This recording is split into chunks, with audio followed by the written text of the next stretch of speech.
Today we're going to look at just a few plays that were kind of interesting from Oklahoma against their win against West Virginia and then their loss this past weekend against Kansas State. What we're starting with right here is just one of the pops that we've seen in years past for Oklahoma. Right here, they're in their twin set. They have two receivers over here to the left, one receiver over to the right. They've got their fullback right here. They're trying to make it look like they're running counter to the left. And right here as we play it, you can see what takes place. Right there, pretty much full slide. You have this guard come kick. This fullback is supposed to try to find his way through.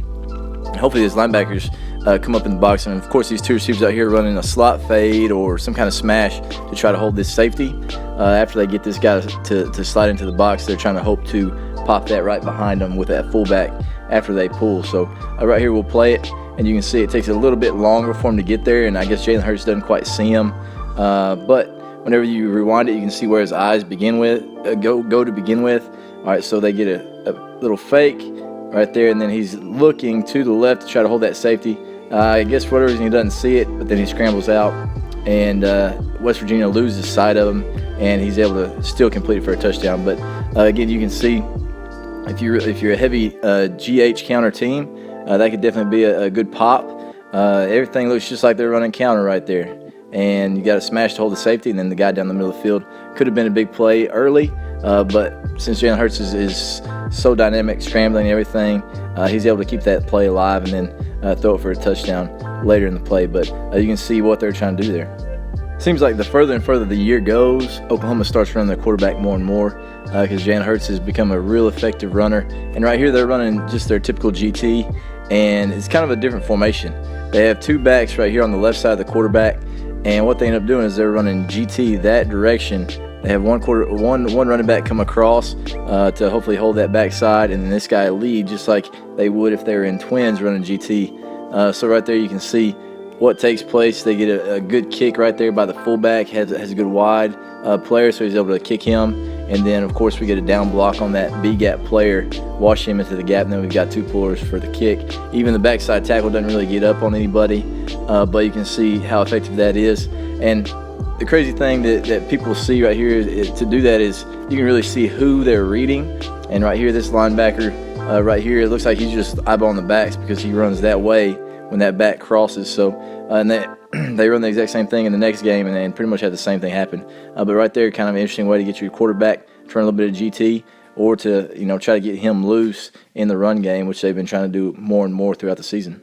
Here's another set where Oklahoma is usually really big GT going that direction, and that's what they're doing here again, but they're doing it with their quarterback instead, so they fake their back across, especially right here. They hold this backside linebacker. You can see he's flowing that direction, so that actually helps him out for the run right here. But as we rewind it, you can see they've got really good angles. So we're back, first down lineman backside. They can basically double him back. He's there, probably going to go through there too, that near linebacker, so we can get that kick on that edge player, and they get it right there. But you can see just another way to try to mess with people's reads. Get a good kick right there, good lead by that backside tackle. They're actually able to get there, but you can see the numbers that this creates. I mean, the edge and just having a dynamic player like that can run from the quarterback position definitely helps this play as well. But you can see just easy edge right there. If you can really get a fullback tight end that can do their job there, this can create a lot of havoc on the defense and give yourself a chance to run the football. Here Oklahoma's in a pro set. They've actually got one receiver there, one receiver there. It's kind of a formation that they haven't ran a lot in the past, but they've started running it the past couple weeks.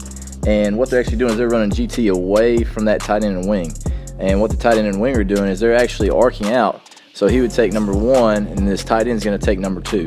All right, so what I assume they're doing right here, they're running GT that direction. They know that they're going to take care of pretty much everybody, but I think they're reading one of these linebackers, and we can play it real quick, and you can see it looks like they've got numbers out there because we got 1, 2, and this corner is so far off that they know that they can just flip the ball out there to CeeDee Lamb and let him go. So right there, they're just counting numbers. They know if it's just these two guys low and he's that far off, there's a lot of space out there for CeeDee Lamb to get the ball. So right there, he just fakes for just a little bit, and then he flips it out there. Easy throw, not very far. You can see it's just basically his wrist right there. Just flips it out there to him, and they're in space with the lead block from the tight end and the fullback. A couple of big bodies, especially if you got athletic guys at that tight end and fullback spot that can really block a outside linebacker and corner like these guys do. That really helps. But just a way to protect their GT. They're running away from their wing right there so that they can get their tight end and fullback out there to lead. Pretty cool way to find a way to get CeeDee Lamb the ball and get him in space. Here's a play that we've seen a ton, and Oklahoma runs it a lot. And right here, they run their under screen to the left. It looks like the numbers are fine. Could have thrown it, but he ends up keeping it. And I think the interesting part about this is if you watch this center right here, once he sees that the guy in his gap goes through the B gap and the guard takes him, you can see how he's waiting. It looks like they're taught right there. He's not going to leave until he sees that under across his face. And that's the thing that I kind of thought about on this, is that must be their coaching point, because he's sitting there waiting, and you can see he's kind of eyeballing that crosser as he's coming across. When that crosser comes by, now he knows he's free to go, and that's kind of the timing of it. But anyway, just kind of the coaching point right there. Whoever's uncovered right here, and it ends up being the center because he starts rushing B gap, C gap. Now he waits for that crosser to cross his face, and he's able to get vertical to lead for the draw.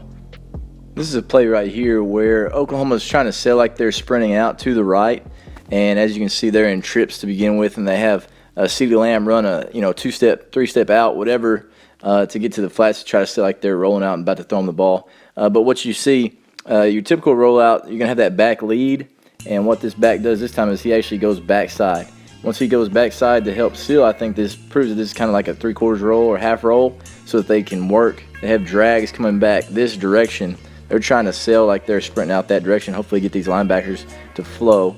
And if you're a heavy sprint out team, this is kind of a protection that you could have, and you can work back across the field, especially if you have a team that's going to slice contain, try to contain with their middle linebackers, or they're just really quick to get to those flats.